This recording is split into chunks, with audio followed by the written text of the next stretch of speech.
নমস্কাৰ সকলোকে স্বাগতম জনাইছোঁ অন্য এক নতুন ভিডিঅ'ত। তো এইটো ভিডিঅ'ত আলোচনা কৰিম যে আপোনালোকে যদি বাকি যায় ক্লিয়াৰেন্স চাৰ্টিফিকেট পাব বিচাৰিছে তেনে ক্ষেত্ৰত আপোনালোকৰ কাৰণে এই ভিডিঅ'টো অতি গুৰুত্বপূৰ্ণ আৰু এই ফৰ্মখন আপোনালোকে ফিল আপ কৰি অনলাইনত ছাবমিট কৰিব লাগিব। তো যদি আপোনালোকৰ অনলাইন প্ৰচেছটো দৰকাৰ হয় তেনে ক্ষেত্ৰত এই ভিডিঅ'ৰ তলত আপোনালোকে কমেণ্ট ছেকশ্যনত কৈ দিব, মই ডেফিনেটলি আপোনালোকৰ কাৰণে ভিডিঅ'টো বনাই দিম যে আপোনালোকে কেনেকৈ এই অনলাইনৰ কাৰণে আবেদন কৰিব পাৰিব। কিন্তু তাৰ আগতে এই ভিডিঅ'ত মাথো আপোনালোকক দেখুৱাম যে আপোনালোকে ফৰ্ম কেনেকৈ ফিল আপ কৰিব। তো এইখন হ'ল ষ্টেণ্ডাৰ্ড ফৰ্ম, মানে যি অফিচিয়েল ফৰ্ম হয় এই ফৰ্ম। যদি আপোনালোকে অনলাইনতো এপ্লাই কৰে তেনে ক্ষেত্ৰতো এই ফৰ্মখন দৰকাৰ হ'ব। তো সেয়েহে এই ফৰ্মখন আপোনালোকে কেনেকৈ ফিল আপ কৰিব তাকে দেখুৱাম। তো প্ৰথমতে ইয়াত আহিছে এপ্লিকেণ্ট নেম। তো ইয়াত আবেদনকাৰীৰ নামটো আপোনালোকে দি দিব, যাৰ নামত এই চাৰ্টিফিকেটখন লাগে।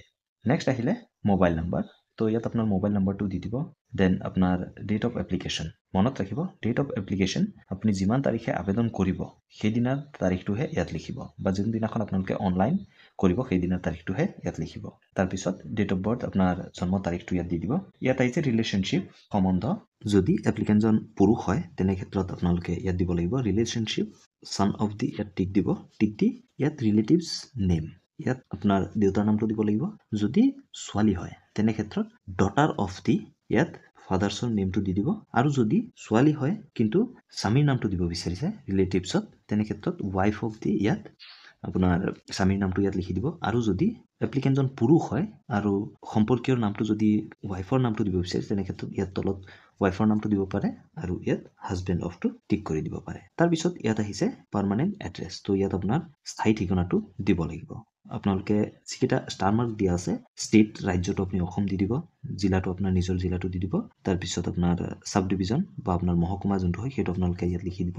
চাৰ্কল অফিচটো আপুনি ইয়াত দি দিব। তাৰপিছত আপোনাৰ গাঁৱৰ নামটো দি দিব, মৌজাটো দি দিব, ঘৰৰ নাম্বাৰটো দিব লাগিব, পুলিচ ষ্টেচন যোনটো হয় সেইটো দিব লাগিব, পোষ্ট অফিচ যোনটো হয় সেইটো আপোনালোকে দিব। তাৰপিছত ইয়াত পিনক'ডটো দি দিব। তো এইকেইটা ডিটেইলছ দিয়াৰ পিছত যদি আপোনালোকৰ কিবা গলিৰ নাম আছে বা কিবা পথ আছে, এডিশ্যনেল এড্ৰেছ কেইটা ইয়াত আপোনালোকে লিখি দিব পাৰে। তো এইকেইটা ফিল আপ কৰি দিয়াৰ পিছত আপুনি ইয়াত ছিগনেচাৰ অফ দ্য এপ্লিকেণ্ট যিটো অপশ্যন দেখা পাইছে ইয়াত আপোনাৰ ছিগনেচাৰটো দি দিব। আৰু লগতে কি ডকুমেণ্টছ দিব লাগিব তাকে এবাৰ চাই দিওঁ। তো ইয়াত আহিছে পাছপৰ্ট চাইজ ফটোগ্ৰাফ দিব লাগিব। তাৰপিছত ইয়াত কোড ফি ষ্টাম্প সেইটো এটা দিব লাগিব।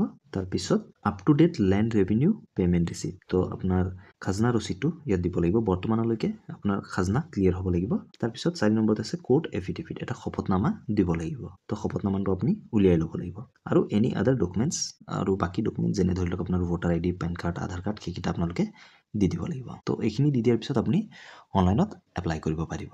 কিন্তু তাৰ আগতে এই ফৰ্মখন যদি আপোনালোকে ভুল কৰে তেনে ক্ষেত্ৰত কিন্তু আপোনালোকে এই চাৰ্টিফিকেটটো নাপায়। সেয়েহে এই ফৰ্মখন ফিল আপ কৰোঁতে অতি সাৱধানে ফিল আপ কৰিব। আৰু যদি আপোনালোকৰ দৰকাৰ হয় যে অনলাইনত কেনেকৈ ঘৰতে বহি মোবাইলৰ পৰা আপোনালোকে বাকি যায় ক্লিয়াৰেন্স চাৰ্টিফিকেটটো পাব পাৰে তেনে ক্ষেত্ৰত কমেণ্ট ছেকশ্যনত কৈ দিব, ডেফিনেটলি আপোনালোকৰ কাৰণে ভিডিঅ' বনাই দিয়া হ'ব। ধন্যবাদ। জয় অসম।